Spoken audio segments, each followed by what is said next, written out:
पूरी कथा सुने बिना पूजा की सामग्री लेने चल दिए। अधूरी कथा अर्थात? हाँ भ्राता, ये स्थान मात्र इसलिए तीर्थ नहीं है कि यहाँ प्रभु महादेव ने देवराज इंद्र को दर्शन दिए थे, अपितु इसका तो एक और बड़ा कारण है, वो भी तो सुन लीजिए। एक और कारण? क्या है वो कारण गणेश? भ्राता, श्री केदारनाथ धाम वो पावन स्थान है जहाँ प्रथम बार पिताश्री और माता ने समस्त संसार के समक्ष ये सत्य उजागर किया था कि कैसे दोनों पृथक होते हुए भी वैवाहिक रूप में एक ही हैं। अर्थात? यही वो स्थान है जहाँ देह रूप में पिताश्री और माँ एकाकार हुए और सर्वप्रथम अर्धनारीश्वर के रूप में प्रकट हुए।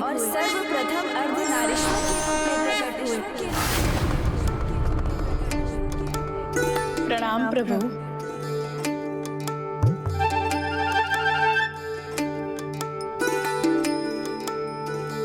संस्कारी, सुशील, सर्वगुण संपन्न है कुमारी देवसेना। कैलाश को ऐसी एक युक्त पुत्रवधू की आवश्यकता है। माता, मेरा मन तो अधीर व्याकुल हुआ जा रहा है उन्हें यह बताने के लिए कि वही गणेश जी की होने वाली भाभी और माता आपकी पुत्रवधू हैं। मैं समझ सकती हूँ नंदी जी, किंतु अभी हमें थोड़ा धीरज रखना होगा। पुत्र कार्तिकेय ने अभी विवाह के लिए अपनी स्वीकृति नहीं दी है।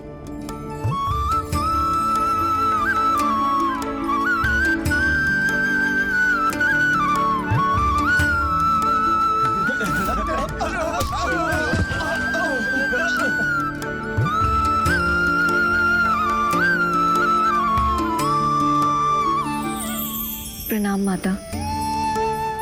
माता, मैंने अवश्य ही कोई महान पुण्य किए होंगे जो आपकी और जगत पिता महादेव की छत्र छाया में सुरक्षित रहने का अवसर प्राप्त हुआ। ये मेरा परम सौभाग्य है जो मुझे आपका स्नेह प्राप्त करने का अवसर मिला माँ। अरे अब तो तेलात्मी तत्लताया और माता का आशीर्वाद आप पर सदैव रहेगा। तोतला जी,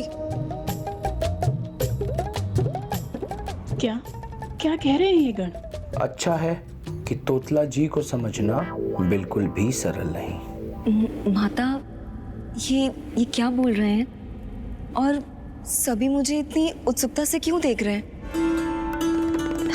पुत्री, इनके कहने का अर्थ है कि कैलाश की छत्र छाया और मेरा स्नेह सदा तुम्हें प्राप्त होगा।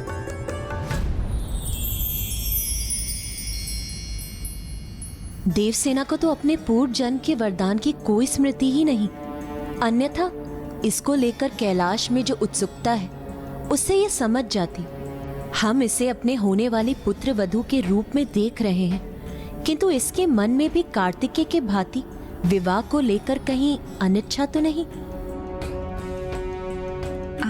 माता, मैं आपकी कुछ सहायता करूं?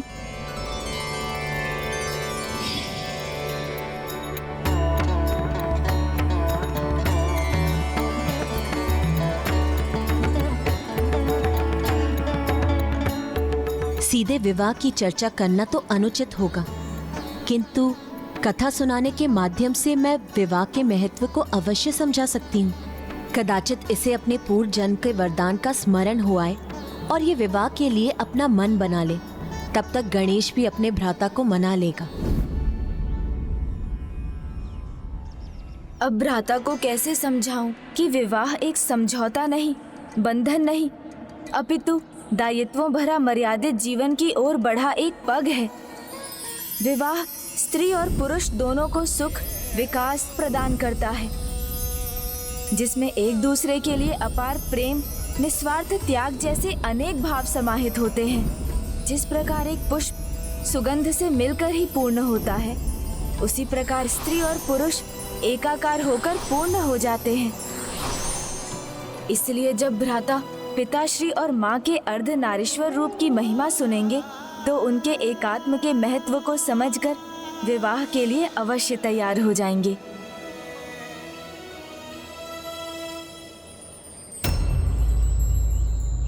अब फिर किस विचार में डूब गए हो तुम गणेश? सुनाओ कथा, आगे सुनाओ। किस प्रकार पिताश्री और माँ ने अर्धनारीश्वर रूप धारण किया? अवश्य सुनाऊंगा भ्राता, किंतु सर्वप्रथम आपको मेरे एक प्रश्न का उत्तर देना होगा। पिताश्री और माँ दोनों में महानतम कौन है, श्रेष्ठ कौन है? माता, इस प्रश्न का उत्तर भला कोई कैसे दे सकता है? स्त्री और पुरुष एक ही तत्व के दो रूप हैं। इसीलिए एक ही तत्व के दो भागों में कौन श्रेष्ठ है, ये भला कोई कैसे कह सकता है? पिताश्री और माँ दोनों श्रेष्ठता के चरम हैं गणेश। तुम मुझे शब्दों में उलझा रहे हो। नहीं भ्राता, इस प्रश्न का अर्धनारीश्वर की कथा से विशेष जुड़ाव है, क्योंकि अर्धनारीश्वर की कथा का ऐसे एक भक्त से संबंध है जो प्रभु महादेव को ही श्रेष्ठतम माना करता था। और उस भक्त का नाम था ऋषि भृंगी।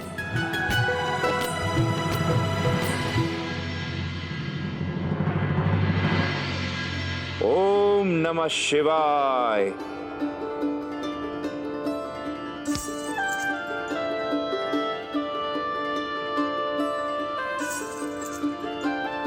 ओम नमः शिवाय।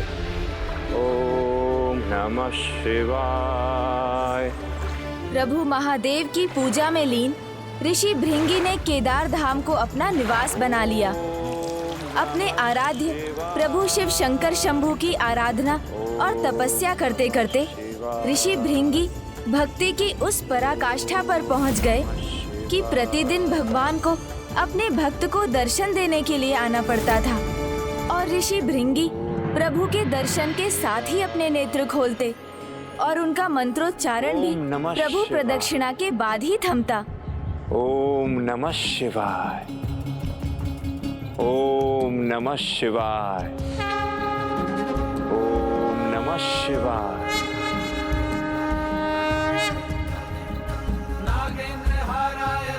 ओम नमः शिवाय।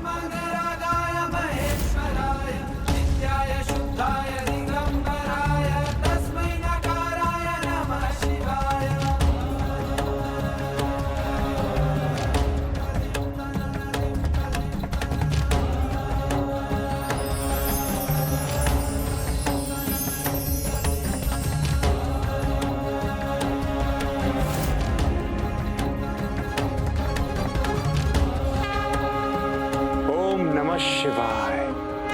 ऐसा कौन सा भक्त जिसे स्वामी स्वयं प्रतिदिन दर्शन देने जाते हैं? मुझे यह ज्ञात करने की उत्सुकता हुई, तो एक दिन मैं भी प्रभु के साथ केदारनाथ गई।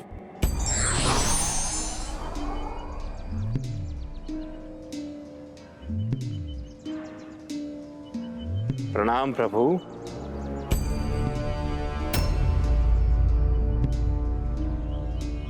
ओम नमः शिवाय।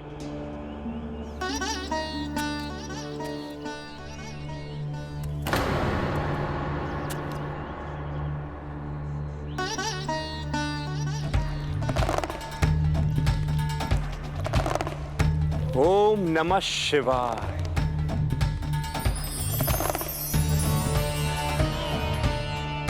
हे प्रभु, अपने इस भक्त की भक्ति स्वीकार करें प्रभु। ओम नमः शिवाय।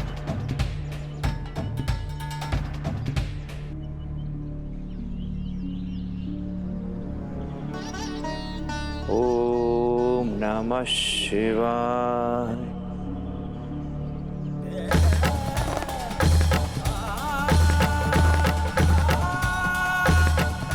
प्रभु का इतना निष्ठावान भक्त है, ये ज्ञात कर मेरा मन अति आनंदित है। किंतु क्या इसे ज्ञात नहीं कि प्रभु और मैं तो अनभिन्न है? ऋषि भृंगी ने अपनी संपूर्ण निष्ठा और भक्ति प्रभु महादेव पर उड़ेल दी और माता को सर्वथा अनदेखा कर दिया। माता, आपके सामने होने पर भी वो आपको क्यों नहीं देख सके? मैं भी बहुत चकित थी, तो इसीलिए दूसरे दिन भी मैं प्रभु के साथ गई और प्रभु के और भी निकट स्थित रही।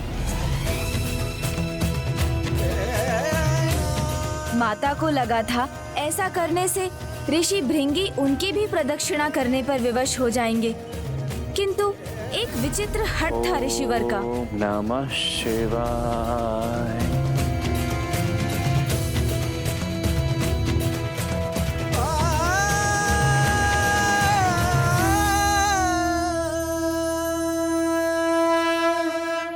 अर्थात मैंने उचित ही समझा था। ऋषि भृंगी को मेरी भक्ति में कोई रुचि नहीं। माँ ने ऋषिवर को अपनी भूल सुधारने के और भी अवसर दिए। वो पिताश्री के और भी निकट स्थित हो जाती, किंतु ऋषिवर ने अपने हठ का परित्याग नहीं किया। वो एकमात्र प्रभु महादेव की प्रदक्षिणा करने का कोई ना कोई उपाय ढूंढ ही लेते थे।